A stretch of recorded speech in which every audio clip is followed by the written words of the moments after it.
जहां दो एसटी रेंगी जहां अकोय एसटी गताक रेन हड़ कना को नुकुगी कना जहां दो स्कूल गिद्रा कना को उनकुआ जहां एसटी रिया नवा जाति प्रमाण पत्र नवा जहां क्रिश्चियन धर्म रे को चलाव कना उनकुआ नवा जाति प्रमाण पत्र बांग बिना कान तकवा तो नवा शिकायत हो नोडे डीसी ठेन को एम कदा मेनखान आखिर उनकुआ नवा खतियान रे ईसाई चिकाते हेना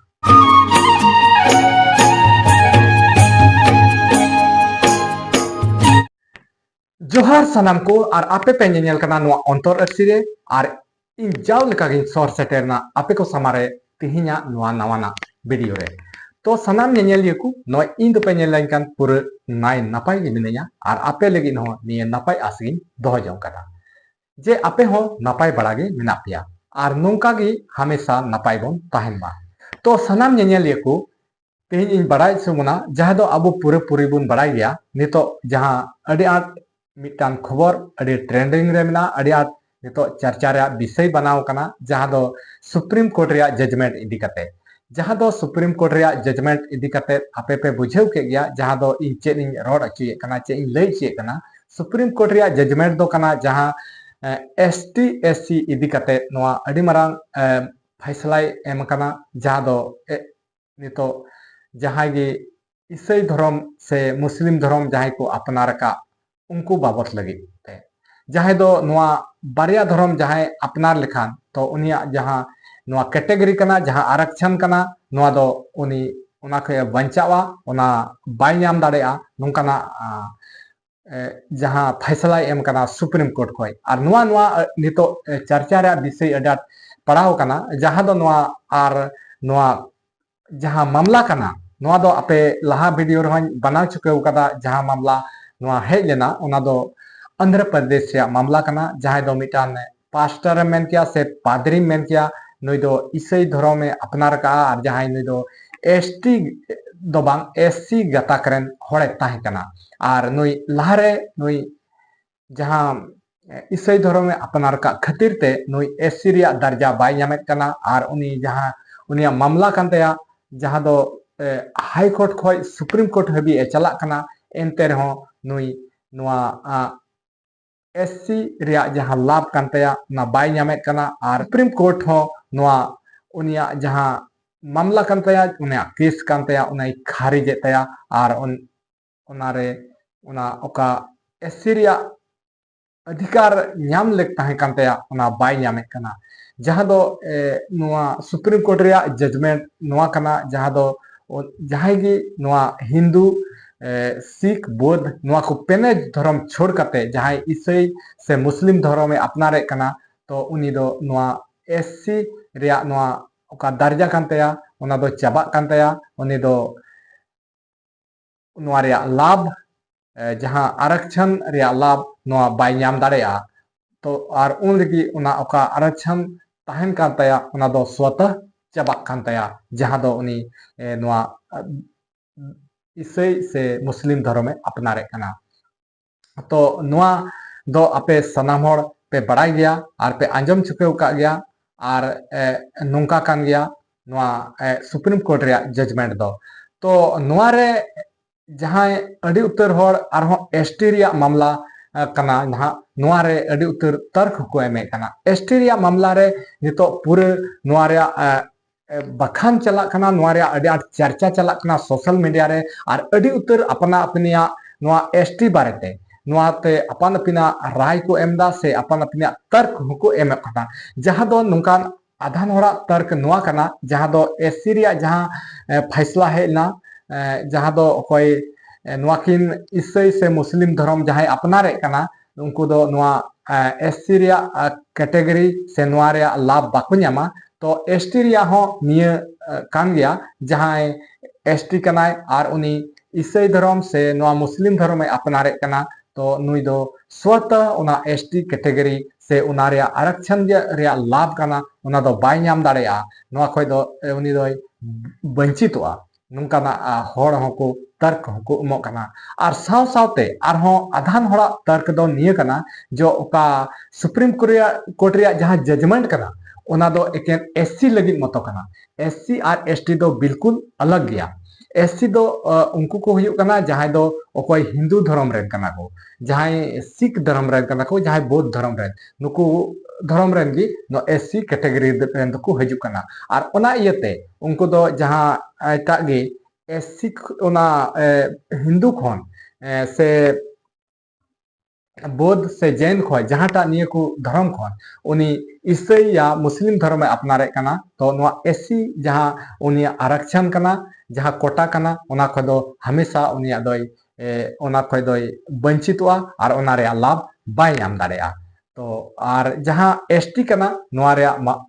जुदा गया नोआ रे नियम नोआ रे कानून अलग गया और ओना इयते जहां एसटी कना उनको दो बांदो अखोय एसटी कान उनी दो बांदोय हिंदू कान बांदोय मुस्लिम कान बांदोय सिख कान बांदोय बौद्ध कान बांदोय जैन कान से चिली हो नुकु को मुद्रे बांग काना और ओना इयते उनी दो जहांटा धर्म गी अपनार दाड़ेया उनी बौद्ध धर्म में अपनार दाड़ेया उनी दो हिंदू धर्म में अपनार दाड़ेया उनी दो सिख धर्म में अपनार दाड़ेया उनी दो ईसाई धर्म में अपनार दाड़ेया उनी दो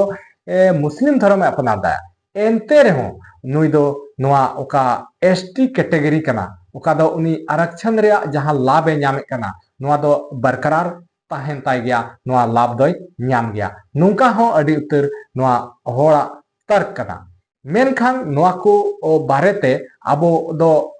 जहां नोआ तीन हबी नोआ कोर्ट रे मामला जहां सुप्रीम कोर्ट रे से हाई कोर्ट रे नोआ मामला बांग चला उन हबी दो आबो बाबोन मान दाड़ाया मेनखान जहां नितो नोआ रे मामला गी नितो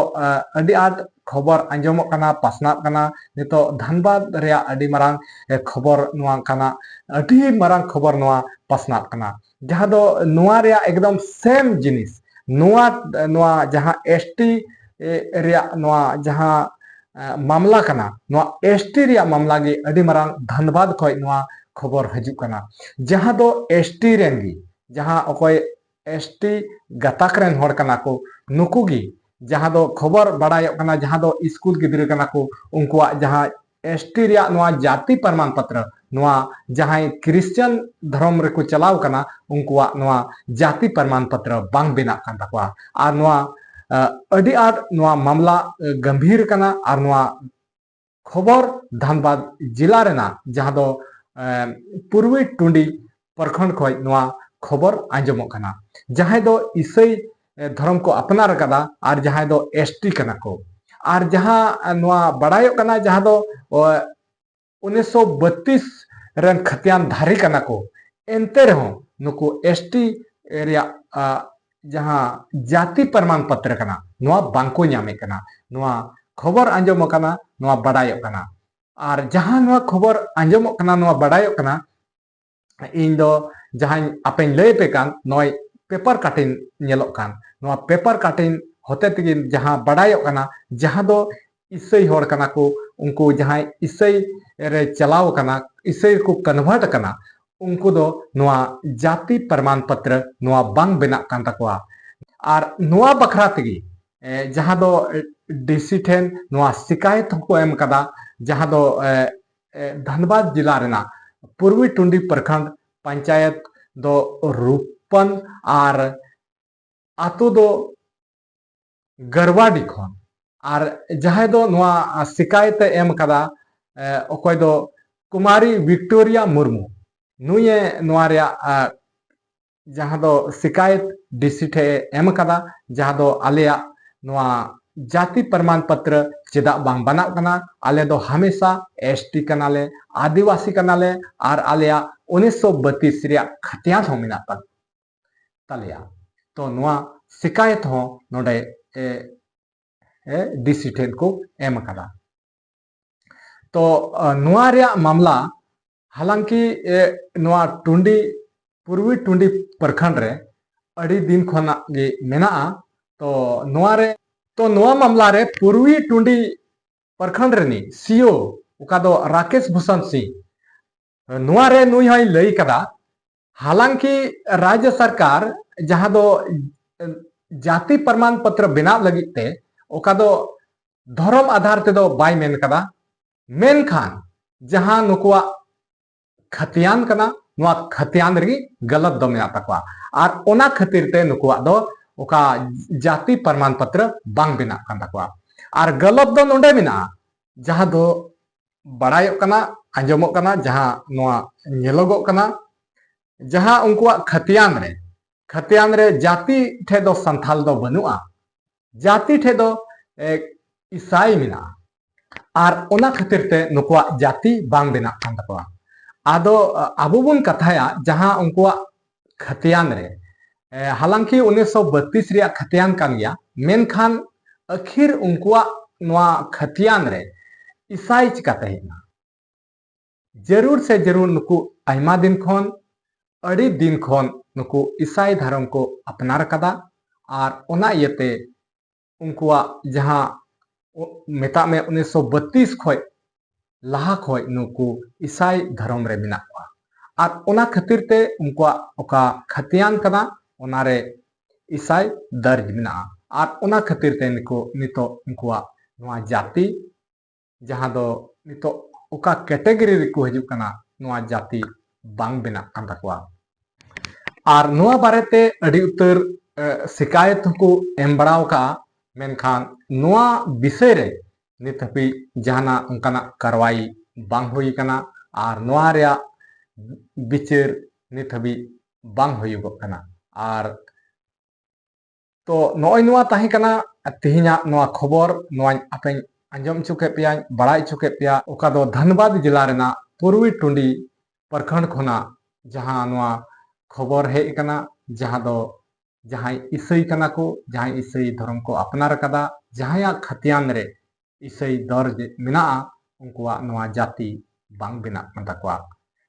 तो नुआ बारेते अपया ओपिनियन चेक को ताहेना उना कमेंट कते जरूर पे बड़ा चुबिने और तिहिना वीडियो दो नेन हरि गया और नुआ आपे नुआ वीडियो आपे पे कुसिया खाय लाइक ताबुन पे जस्ती से जस्ती शेयर कताबुन पे और चैनल रे जहां नाम ना पिया एंडखान चैनल सब्सक्राइब कताबुन पे और हो नुका गे दाराय कान वीडियो रे नवा टॉपिक आते नवा खबर आते आराबोन नेपामा मा नितो दो इनागी सनाम को इन पाथा से खय मुचे रे जोहार।